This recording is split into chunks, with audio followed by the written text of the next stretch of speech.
Hello, King Lions. Today we're going to be talking about representing multiplication in an array. An array is simply rows. Rows of things are arrays. And when we talk about an array, we have to talk about equal rows because remember, multiplication and division is all about equal. So I can put things in rows. I can put my dots in rows like this. And then I have 2 rows with 5 in each row. How many dots do I have all together? I have 10. I can have 4, 1, 2, 3, 4, 1, 2, 3, 4. I have 3 rows with 4 in each row. That equals 12. So it helps me to organize my counters into rows, and then I can see how many I have all together. If I have 3 rows with 4 in each row, that equals 12. This is going to be a model that helps us when we get to division. So this is a good practice for you. So we're going to use my favorite. My friend, Mrs. Carol, gave me some of my favorite chocolates for my birthday. And we're going to do an activity where it's called arranging chairs, but in this case, we're arranging chocolates. So we're going to start, let's start with 10. 1, 2, 3, 4, 5, 6, 7, 8, 9, 10. Miss Carol knows how much I love these chocolates, so I have lots of them. So I'm going to take my 10 chocolates and I have to arrange it in an array in equal rows. So think about how can I put 10 things in equal rows. The first thing I'm going to say to myself is, I can do 1 row.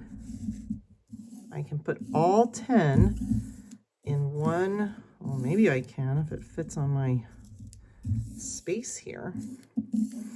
Doot, doot, doot.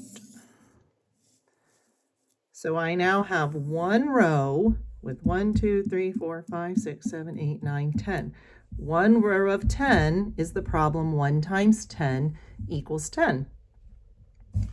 Now, if you wave your magic wand, I'm going to turn my array this way.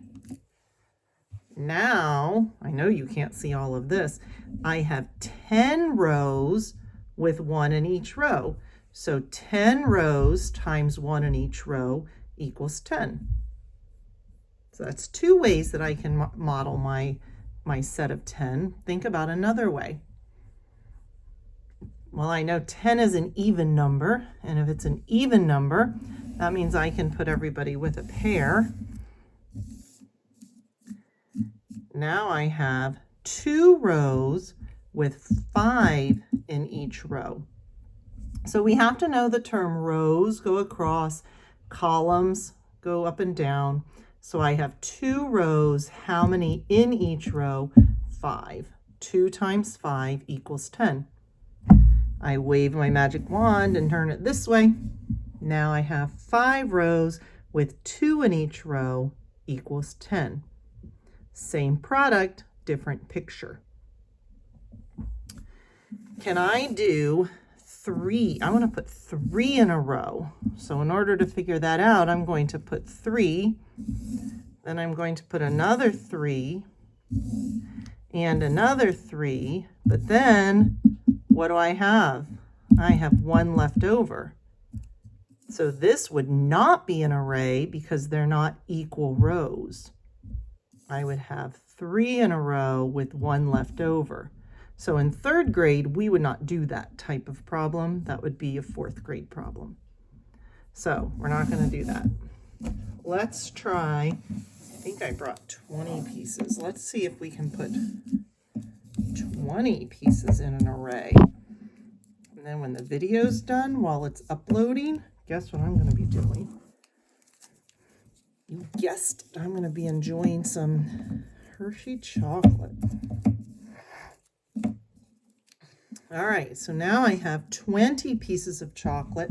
I have 4 rows because rows go across, and I have 5 in each row. So I have 4 rows, 1, 2, 3, 4, 5 in each row. So I have 4 times 5 equals 20. This is going to be important when we get to bigger numbers. We're going to be representing it on an unmarked array, so we need to get used to labeling 4 times 5. So we're going to look at what this looks like on grid paper. That's how we're most often going to do it in class. So what I would do is I would go 1, 2, 3, 4, 5. 1, 2, 3, 4. I need to trace my lines here. And you can do this on any grid paper. There is grid paper posted in your Canvas that you can practice on. In class, we're going to learn a fun Tetris game.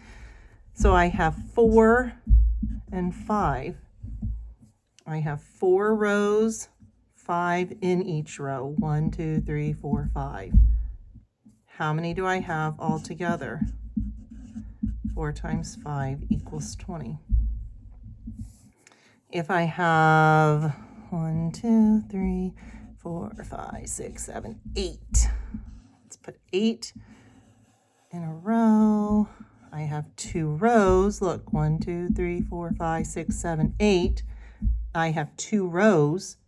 I can clearly see that's just 8 plus 8, right? 2 times 8 equals what? Pause the video and solve. You can just count the boxes. 16. So an array is simply representing multiplication in even rows. Let's do one that has an odd number. How about 2, 3, 1, 2, 3, 4, 5, 6, 7. If I have 3 in each row, I have 7 rows. I have the problem 7 times 3. I can solve that a couple ways. I can count the boxes. 1, 2, 3, 4, 5, 6, 7, 8, 9, 10, 11, 12, 13, 14, 15, 16, 17, 18, 19, 20, 21. I can do that. That's one way. We're going to learn how we can actually split it into 5 and 2. This might be blowing your mind.